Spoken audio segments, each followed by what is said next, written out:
voudrais présenter Monsieur Ladis, Madame Fripot, Madame Poulain, qui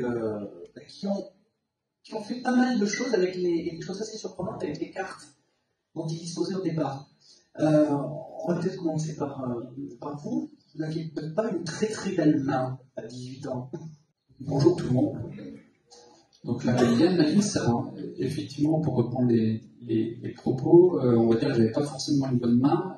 Pour commencer, j'étais pas un grand fan de l'école. Alors, ça va peut-être rassurer certains d'entre vous. Du coup, j'ai eu un peu de difficulté quand j'étais au lycée général à trouver un peu de motivation, d'envie et d'arriver à me projeter sur ce que je m'imaginais faire dans ma vie professionnelle et dans ma vie d'adulte. Et du coup, après quelques échecs, on va dire, je me suis retrouvé dans une filière professionnelle en comptabilité, en gestion, et j'ai donc passé un BEP en compta gestion, puis un bac professionnel en compta et gestion que j'ai eu. À l'issue de ces 4 ans sur ce cursus-là, j'avais toujours beaucoup plus envie de continuer l'école, et j'ai eu l'opportunité de trouver un emploi dans une PME comme comptable.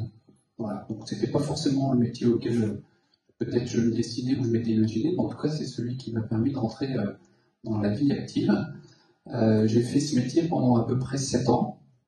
Alors j'ai appris plein de choses sur la comptabilité et la gestion, mais par contre il me manquait, on va dire, un côté un peu plus concret du métier.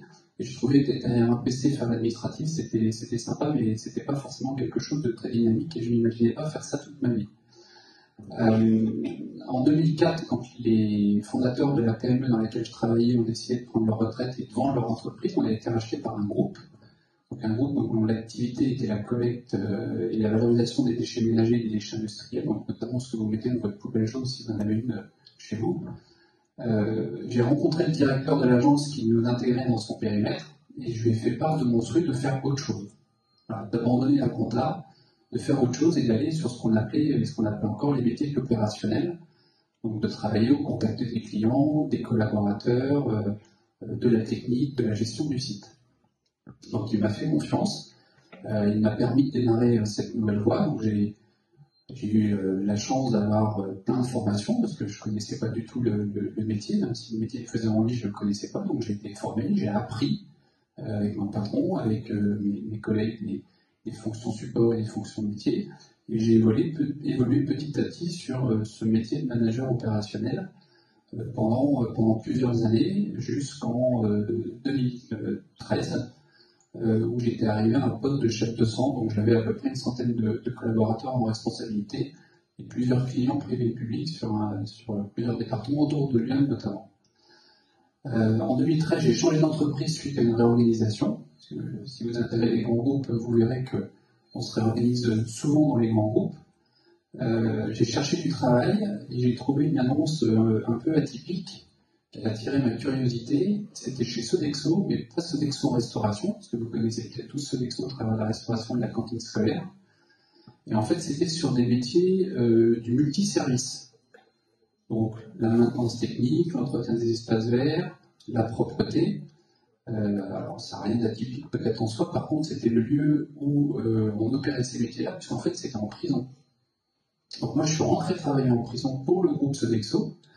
Notre client, c'était l'administration pénitentiaire. Donc j'avais une équipe à peu près d'une trentaine de collaborateurs et sur un centre de détention où nous avions à peu près 600 détenus incarcérés. En fait, on avait en charge l'ensemble des services qui permettent de faire fonctionner l'établissement pénitentiaire. Alors, sauf la surveillance des détenus, puisque ça reste une prérogative de l'État. Par contre, sur tous les autres services, la restauration et ceux que j'ai évoqués, ce sont les équipes Sodexo et les équipes qui œuvraient tous les jours avec les détenus, puisqu'on fait travailler des personnes détenues pour réaliser ces prestations. Et du coup, j'ai découvert un nouvel environnement. Alors, ça restait du management opérationnel et de la relation client, mais dans un environnement qui n'avait rien à voir avec celui que j'avais pu connaître, dans un lieu quand même un peu particulier, d'être enfermé tous les jours derrière ces murs avec des personnes qui sont incarcérées pour des trucs pas toujours très sympathiques.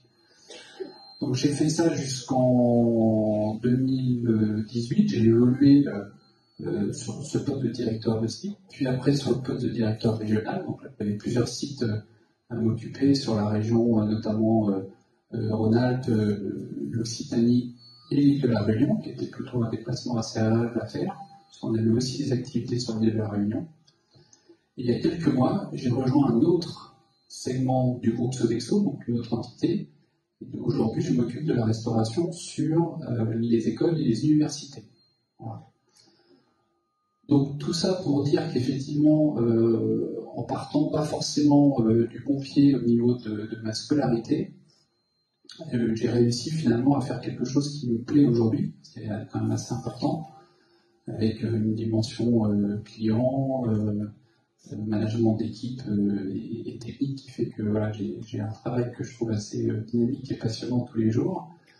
Et je pense que ce qui m'a permis d'arriver là où je suis aujourd'hui, c'était l'envie d'arriver à faire quelque chose qui me plaise, l'envie de m'intéresser, l'envie de m'impliquer, l'envie de connaître, le fait d'être curieux. Et ça, je pense que c'est quelque chose qui est très important pour vous, et sans donner de conseils, mais je pense qu'il faut vraiment que vous soyez curieux, que vous ayez envie de découvrir plein de choses, de discuter avec plein de gens d'horizons différents, parce que ça vous ouvrira aussi d'autres champs et ça vous donnera peut-être envie de faire des choses que vous n'imaginez pas aujourd'hui.